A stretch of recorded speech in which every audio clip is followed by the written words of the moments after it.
در سال 41 زمستون رهبران جبهه ملی رو دستگیر کردن. من دیگه فعال میدانی کاملا پرتحرکی هستم. یادم میاد که کمیته دانشجویان دانشگاه وابسته به جبهه ملی ایران در خیابون نادری در یکی از این کافه ها، نمیدونم کافه نادری بود یا نه، اسم کافه یادم نیست، ولی خیابون نادری بود، تشکیل جلسه داده. من هم به عنوان دانش آموز اون کنار وایسادم و میبینم که اینا تصمیم میگیرن که علیرغم مخالفت جبهه ملی با برگزاری میتینگ در اعتراض به محدودیت هایی که برای جبهه ملی ایران درست شده، میتینگ رو و درخواستی که رهبری جبهه ملی کرده از زندان که شما میتینگ فردا رو لغو بکنید، اینها تصمیم میگیرن که ادامه بدن و لغو نکنن و مردم بیان و اگر نتونستن برگزار بکنن که برگزار نمیکنن. و فردای اون روز که میتینگ جبهه ملی بود در مقابل بهارستان میخواستن بگیرن، مقدار زیادی یادم میاد ما هم رفتیم، پاسبون و اینها میدان بهارستان رو محاصره کرده و نمیذاره که مردم برن تو، اصلا به میدان نزدیک بشن. اون محوطه رو کاملا پاکسازی کرده بودن و در کوچه‌های اطراف هم چند درگیری با پلیس و اینها به وجود آمد، ولی نتونستن برگزار بکنن. این موقع که اتفاق احتمال زمستان احتمالاً سال 41 هست، پس از اون برنامه انقلاب شاه و ملت و 6 بهمن و اینها برگزار میشه که یک آب سردی میریزه روی سر فعالین دانشجویی و طرفداران جبهه ملی و اینها تا و یک به اصطلاح شاه قدرت نمایی میکنه دیگه که ما میتونیم این انقلاب سفید رو به انجام برسونیم. یادم میاد که در بهار سال 42 هنوز چیز نشد یا زودتر، کمیته دانشگاه یک پلاکارت خیلی بزرگ بعد از تصویب اصلاحات ارضیه یا اون کنگره کارگران و چی بود بزرگ برگزار کردن 6 بهمن، بعد از اون یک پلاکارت خیلی بزرگ کمیته دانشگاه زده بالای سردر دانشگاه که اصلاحات ارضی آری، دیکتاتوری شاه یا دیکتاتوری نه، حالا ما کلمه شاه بود یا نه، ولی این تابلو، این پلاکارد با دستنویس بزرگ کاملا یادمه که اونجا بود و همون در بهار سال 42 هست، قبل از 15 خرداد 42 هست که یک روز در میدان کاخ که بعدا شده میدان فلسطین روی نیمکتی بود که یه میدون خیلی کوچیکی بود، یک گرده آره یه آبنما وسطش داشت، یه نیمکتی اونجا بود. من با بیژن جزنی قرار دارم و اون میاد با فورکس و قورباغه‌ایش من سوار میکنه و با هم میریم به تو راه که صحبت کنیم. بعد میاد رفتیم به طرف کرج، تا کرج رفتیم و برگشتیم. از این در این دوره برای من صحبت کرد و صحبتش هم این بود که اوضاع فرق کرده، جبهه ملی رو زدن، بستن و مملکت رو به طرف استبداد میره، شاه کنترل کامل حکومت در دست خودش گرفته، همه متحدین خودش رو بیرون کرده از حکومت و داره میره به تقابل کامل و ما باید یک مبارزه مخفی رو برای اینکه ما راه چاه پیدا کنیم، چاره پیدا بکنیم و نقشه درست کنیم برای اینکه چیکار میخوایم بکنیم تشکیل بدیم. و از من دعوت میکنه به این گروه بپیوندم. منم خیلی احساس به اصطلاح بلوغ میکنم، احساس اینکه دیگه کاملا موقعشه که وارد صحنه بشم و نقش خودم رو ایفا بکنم. استقبال میکنم.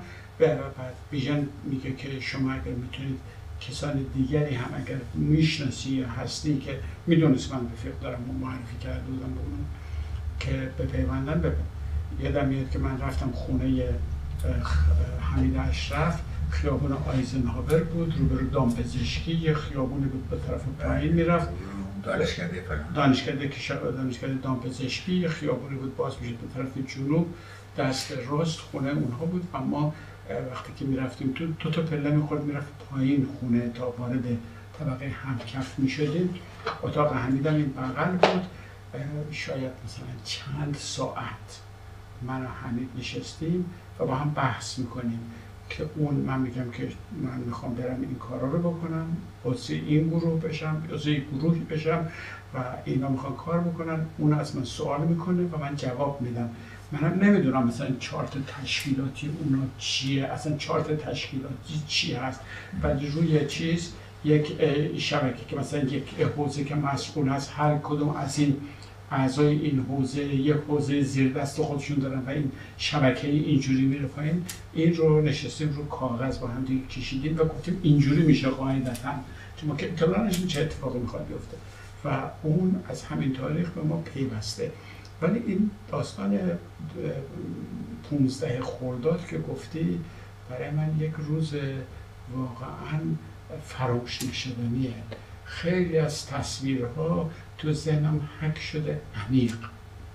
خونه احمد افشار رو، منشد سعید کلانتری و حتی بیژن جزن یکمی اونورتر در طرفای شرق تهران بود، خیابون فرهاد یا تهران نو اینها.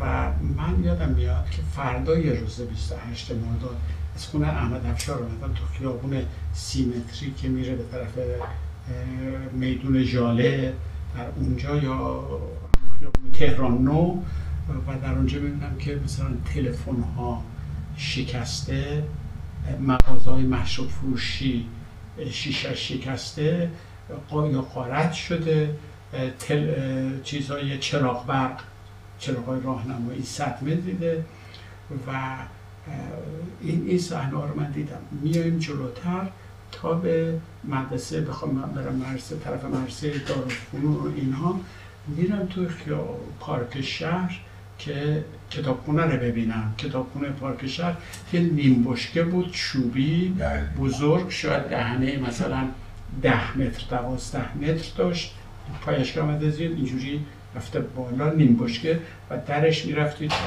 و تمام قفسه‌های کتاب تا اون ته سالن چیده شده بود. و من می‌بینم یه اون نیست، یعنی فلت فقط یک مربع سیاه روی زمین مونده و تل کتاب و قفسه نیم سوخته و اینها اونجا آمدن. این کتابخونه من خیلی متاثر شدم، یعنی چون اینجا خانه دل من بود که میرفتم کتاب میگرفتم، عضو بودم. کارت داشتی؟ آره عضو کارت داشتم. من چون مرسد دارالفنون هم میرفتم اونجا، خب مثلا خیلی نزدیک بود به مرسد دارالفنون دیگه پارک شهر.